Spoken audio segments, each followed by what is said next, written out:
देखिए, ये तो पहले हम लोगों को मिलने की ज़रूरत थी, बहुत वक्त हो गया। रूमर तो यहाँ हर वक्त चलते हैं, हमें कुछ पता नहीं है, सिर्फ रूमर जैसे आप सुनते हैं हम भी सुनते हैं, मगर हमें इसके ज़्यादा कुछ पता नहीं। जो वो करना होगा करेंगे, हम तो अल्लाह की रस्सी को थामे हुए हैं और इंशाल्लाह उम्मीद करते हैं कि वो हमारे फ्यूचर को ठीक रखेगा। डिलिमिटेशन का सवाल है, हम लोग कोर्ट में हैं, सुप्रीम कोर्ट में हैं, और हमने उनसे कहा है आप वो सुप्रीम कोर्ट का पढ़ लीजिए, उसका जवाब आ जाए हमें।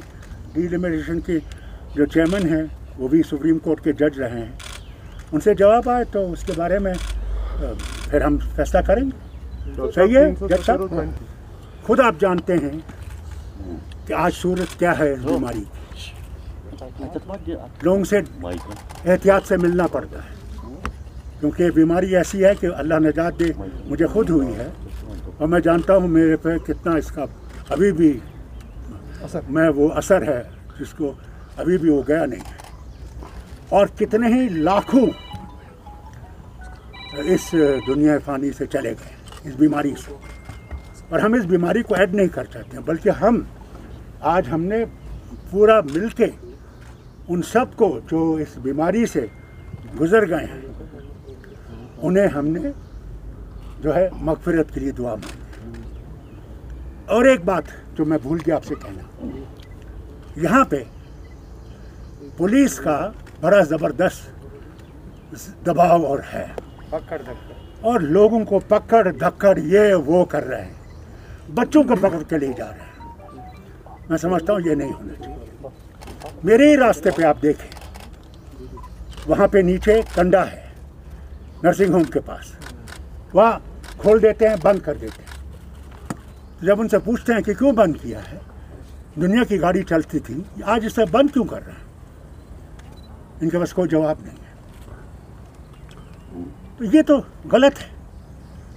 अगर ये डेमोक्रेटिक राइट है इंसान का चलने का सड़क पे, तो उसको बंद क्यों कर रहे हैं आप? उन गाड़ियों को लाइन में क्यों खड़ा कर रहे हैं? मैंने ये देखा नहीं है, और इसलिए मैं लेफ्टिनेंट गवर्नर साहब से ज़रूर अपील करूंगा आपकी मेहरबानी से इस तरह भी तवज्जो दें कि ये जो ये पकड़ धक्कड़ है इसको बंद करें। यहाँ फिर लोग इतने खिलाफ हो जाएंगे कि इनको फिर संभालना मुश्किल हो जाएगा। और आपने मुझे वोट दिया है कि मैं ऐसी बात दूं, कमाल है। आग में रहकर हमने लड़ना है। मैं आपको एक बात याद दिलाना चाहता हूँ, आप उसको पैदा भी नहीं हुए।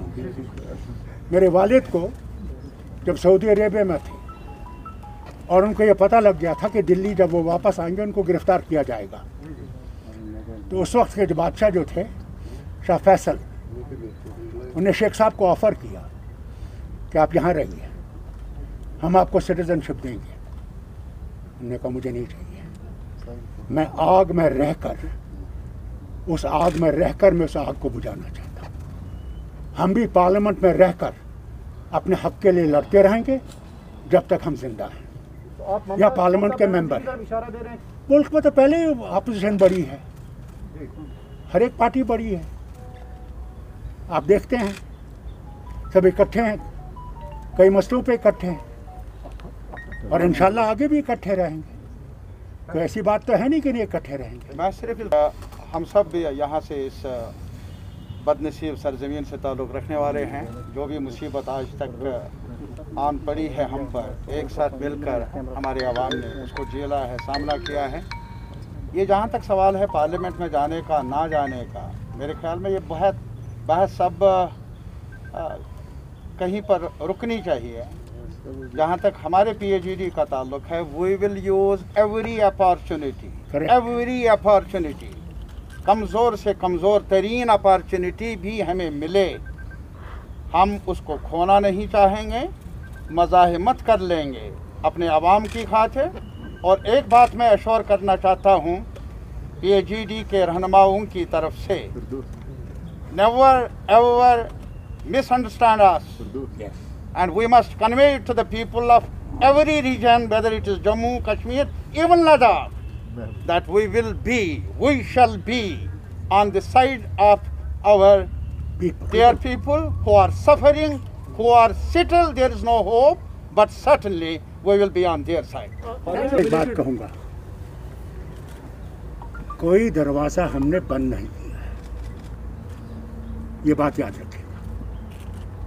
जब वो हमें बुलाएंगे उस वक्त इंशाल्लाह देखा जाएगा। हम लोग देखेंगे उस वक्त। We will discuss. We will see to this thing, but we have Thank not you very closed any much. options. Yes, We not close any doors. yes, What I very meant to correct. ask is, sir, आप भी जानते हैं कि बहुत महीनों के बाद हम लोग मिल गए। उसकी वजह बहुत सी हैं। एक तो ये बीमारी जो इतनी ज़बरदस्त फैली हुई थी, और उसके साथ साथ कुछ हमारे लोग भी का शुक्र है इतनी देर के बाद हम लोग बैठ सके और फिर से एक दफ़ा इकट्ठे बैठ के हर चीज़ पे हमने गौर किया। सबसे बड़ी बात तो ये है कि वी आर कंप्लीटली डिटर्मिन्ड कि जो हमने डिक्लेरेशन किया था 4 अगस्त 2019 में, उसमें कोई रद्द बदल नहीं है। We stand by that. दूसरा जो बहुत अहम मसला है इस वक्त, वो इस बीमारी का है, जिस बीमारी ने यहाँ पे हर शोबे को तबाही के दहने पे पहुँचा। कोई भी सेक्टर आप ले लीजिए, कोई सेक्टर नहीं है जो इस वक्त बर्बादी में शामिल नहीं है। वो टूरिस्ट इंडस्ट्री हो, वो छोटा से छोटा शॉपकीपर हो, वो छोटा से छोटा रेडी चलाने वाला हो, ट्रांसपोर्ट हो, कोई भी जो है एक बर्बादी के आलम है। उसके ऊपर जो फिर अल्लाह की तरफ से बहुत ज़बरदस्त बारिशें पड़ी और ज़ालाबारी हुई, किसान को नुकसान हुआ। किसान बिल्कुल जो आबाद था, आज काफ़ी वो किसान जो है किसानों की तरफ 1000 रुपया दिया है। उससे क्या, इनको एक जामा पॉलिसी बनानी चाहिए जिसमें वो हमारी टूरिज्म इंडस्ट्री से हो, वो हमारे दूसरे तबकों से ताल्लुक़ रखते हैं, हैंडीक्राफ्ट जो भी है, उनकी तरफ इनको आज ज़बरदस्त सोचना चाहिए कि कहीं वही हाल ना हो जाए जैसे उस मास्टर के बच्चे ने, क्योंकि वालिद के पास फीस का पैसा नहीं था, उसने अपनी जान गंवाई। नूराबाद कुलगांव। इन्हें इस तरफ ज़बरदस्त तवज्जो देनी चाहिए। और हम समझते हैं इसमें अगर कई चीज़ें इनको बंद भी करनी पड़े, पहले इंसान को बचाना ज़रूरी है। दूसरी बात ये भी है कि कोविड के लिए जो वैक्सीन है उसको भी ज़्यादा से ज़्यादा इस्तेमाल करने की कोशिश करनी चाहिए, क्योंकि बहुत इलाके हैं जहाँ हमारी डिस्पेंसरीज़ हैं, वहाँ डिस्पेंसरी नाम से तो है मगर कोई स्टाफ नहीं है। आज भी मुझे जब मौका मिला, इस अस्पताल जो यहाँ इन्होंने DRDO ने खोला है, मैंने वहाँ भी लेफ्टिनेंट गवर्नर साहब से कहा, और वहाँ हेल्थ सेक्रेटरी भी थे, चीफ सेक्रेटरी भी थे, मेहरबानी करके इन दूर दराज इलाकों की तरफ भी तवज्जो दें कि वहाँ पे डॉक्टर है, नर्स है, पैरामेडिकल स्टाफ है, उनके पास दवाइयाँ हैं या नहीं हैं। अगर उनको हम भूल जाएंगे तो वही हाल होगा जो हो रहा है हर जगह। इसकी तरफ तवज्जो देना बहुत ज़रूरी है। तो आपने अगर कुछ पूछना है तो पूछिए। स्पोक्स पर्सन जो हैं वो तारिक आमी साहब होंगे, और इन्हीं की तरफ से अब हमारे प्रेस नोट वगैरह